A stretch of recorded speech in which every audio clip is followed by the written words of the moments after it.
old, 11 years old. Friends of mine, also the same age. You know, our parents fished, so it was our turn to open the book and say, okay, well, we want to start fishing, and how are we going to do that? And okay, well, you know, there's a creek that was, I don't know, maybe 10 k's away, and we used to get on the push bikes, and we used to, you know, gaffer tape our rods to the bikes and go fishing. And, you know, we would dig up worms, and, you know, in the middle of the night, just to go fishing the next day. They're just so excited to go fishing. When we walk back up, right there, see him right there? The trout just there feeding. Once you get out there and the challenge of putting this, you know, bait on your hook and throwing it out and catching a nice trout. I mean, yeah, sometimes you don't catch anything, sometimes you do, but when you do, it's such a reward.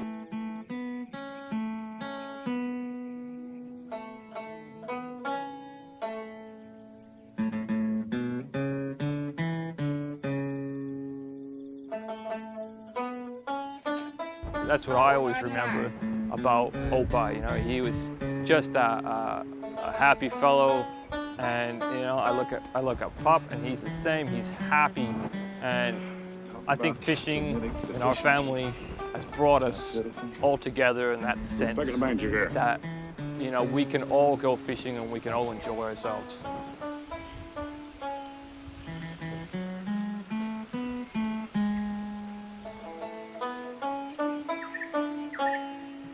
I can take that forever. I can always remember those memories.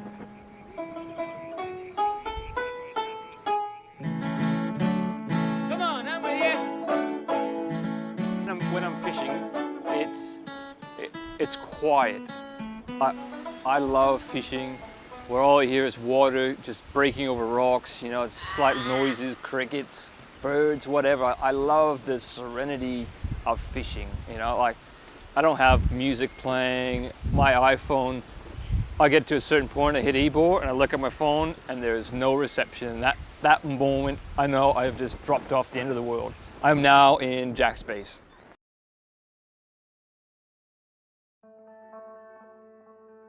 This has been a journey in itself. It's a 4.5-hour trip to get there.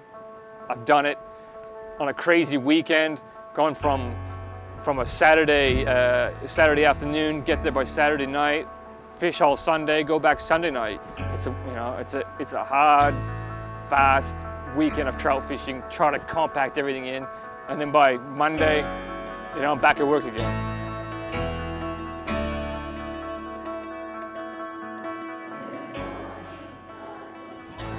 That's gonna come across, but tonight all of a sudden it's gonna hit us, go boom.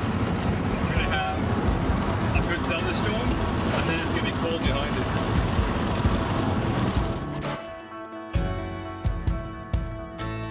To get to EBOR is another place in its own. You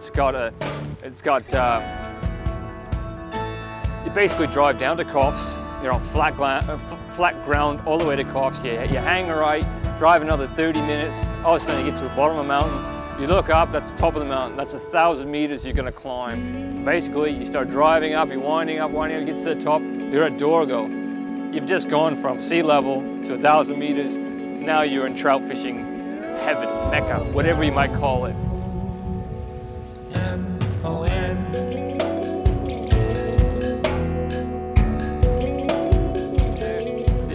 It's a whole different world. People don't talk about this place. People that live on the coast don't know about EBOR. They don't know about Dorgo. They don't know about its cold tablelands. An awesome way. The rush is skin and widens in flooded veins. It's a cold, sort of barren land, but it's beautiful in the sense of it's got beautiful green grass and valleys and rivers, and it just reminds me of back home. It's something that always sort of goes, yeah, I really love it. I'd love to live here, but I don't think I could live here.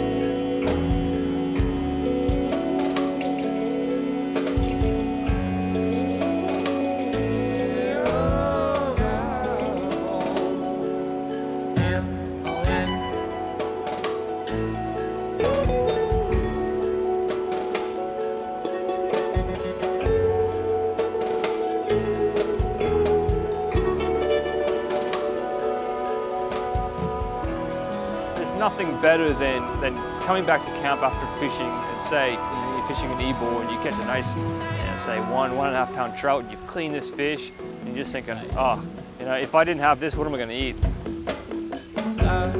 Blood to the heart and the field slipstreams. For me to catch a trout is like, all right, I've got dinner, I've got food, I've got sustenance. I'm going to feed. If I'm with somebody, I'm going to feed them.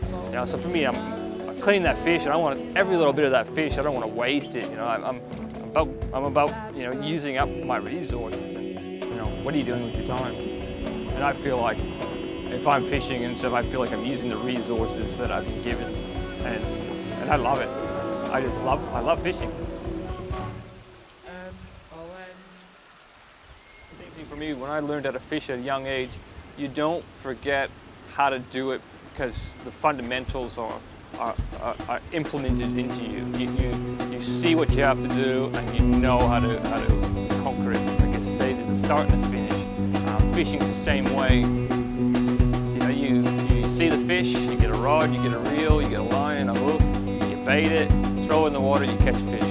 Something gold, oh something gold, oh something gold, oh something good tonight, make me forget about you for now.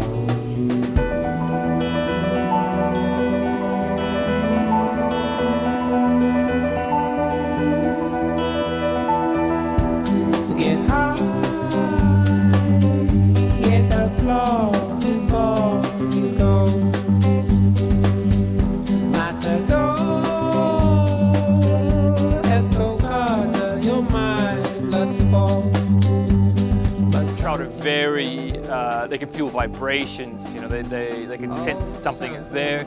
If there's any sort of movement, they will hide, and they don't want to feed. So the point I'm always trying to get at is, sort of sneaking up on these fish, coming up behind them, flicking a lure in, reeling up slowly, trying to make that lure look as close to real life as possible. And hopefully, a fish will come and attack it. 48,000 seeds, bleeds and rolls, my memories of The whole point of fishing is the challenge. now that I'm fully clean, the matadors no more distract from view.